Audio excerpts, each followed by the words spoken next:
Hello, I am Professor Deepal Shah from JG College of Computer Applications. Under data structure, trees, today we are going to study about binary trees. Let us see what are trees. Unlike those linear structures like arrays or linked lists, trees are hierarchical data structure. This type of data structure is used if the information to be stored in the forms of hierarchy naturally, just as in case of file system on computers. Now let's see some terms related to trees. Trees are made up of nodes and edges. The topmost node is referred to as the root node. So in this example, A is the root node and the nodes which are directly below a node are known as its children. And that node is referred to as parent of those nodes. So in this example, we can see that B and C is directly below A. So B and C are called the children of A, and A is the parent of B and C nodes.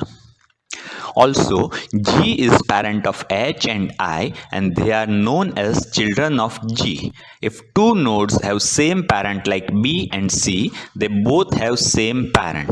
So they are known as siblings.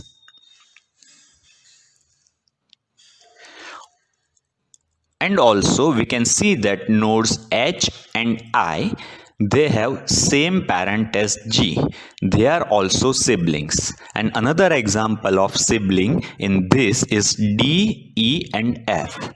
They all three nodes have same parent as B. So these all three nodes are siblings.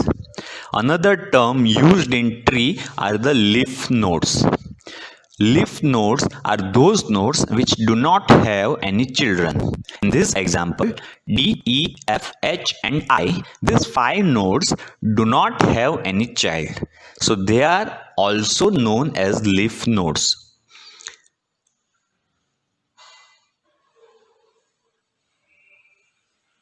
Now let's look at a particular type of tree called a binary tree.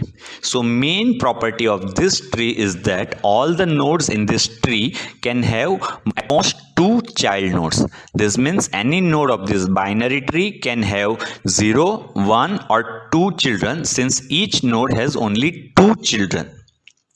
So we call one as the left and other as the right child.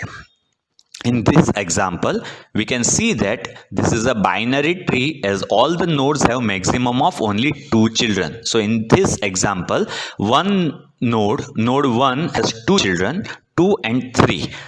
Node 2 has only 2 children, 4 and 5.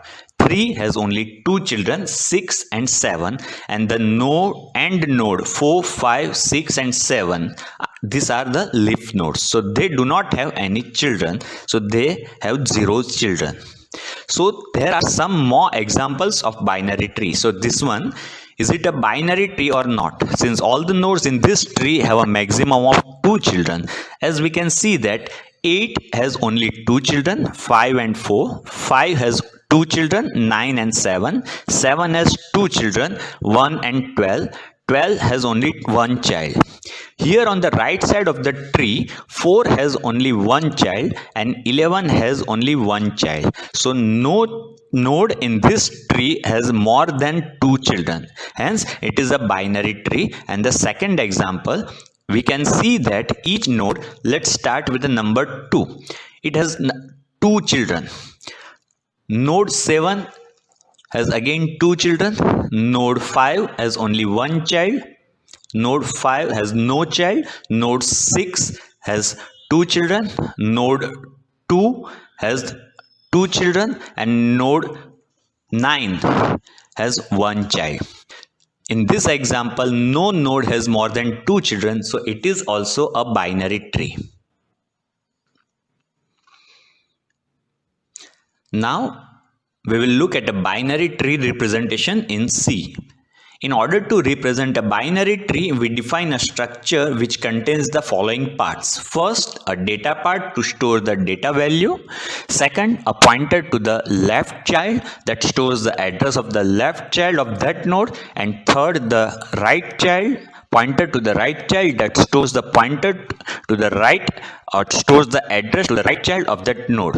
A binary tree is represented by a pointer pointing towards the root node of the tree. So in C, it is simply we make a structure node, and this would be the data part of the type integer, and other two will be the pointer to the left and the right child.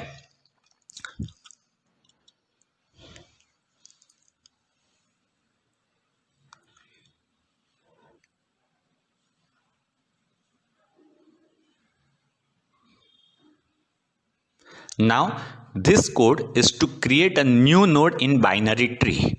So the first statement here is statement dynamically allocates memory for a new node. Now in the second statement, we are putting the data to be stored in the tree in the data part of the node. And these two statements, it is initializing the right and the left child of the node as null. And finally, we are returning the node.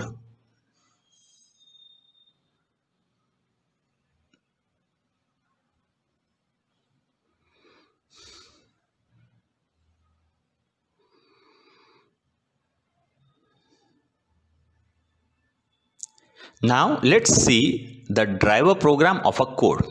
This is the main function.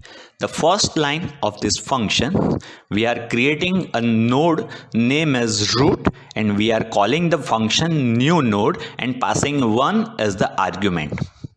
So we have seen the function. What new nodes does is that it dynamically allocates memory for a node, and it initializes the data part of the node by the values into the argument, and the left child and the right child of the node are initialized by null. So as we can see, this will return a node having value as 1 and its left and right child as null. As we can see here, it is depicted. We will get the tree who has a single node in it and its value is 1, and both its left child and right child are pointing towards null because only one node is present in this tree. Now in the next step, the root of left equal to new node of 2.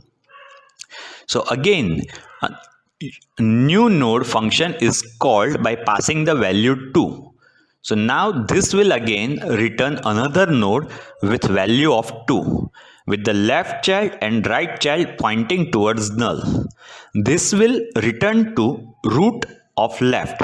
So now the left child of root will point to 2, and in the next statement we will see that root of right is equals a new node of 3. Again, we put the value 3 as the right child of the root node. So we will get a tree as shown below here. As we can see, we will get a tree like this. 1 will be the root, 2 will be its left child, 3 will be its right child, and both the children of 2 and 3 will be null.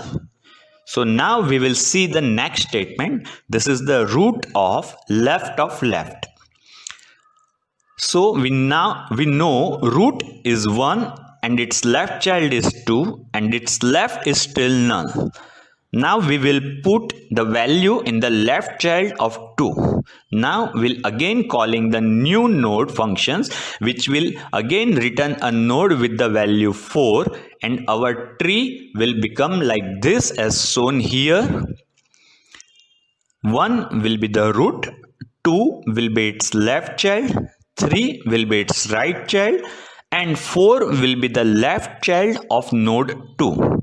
So this is a function. In this program you will give us, program will give us a tree like this as shown here.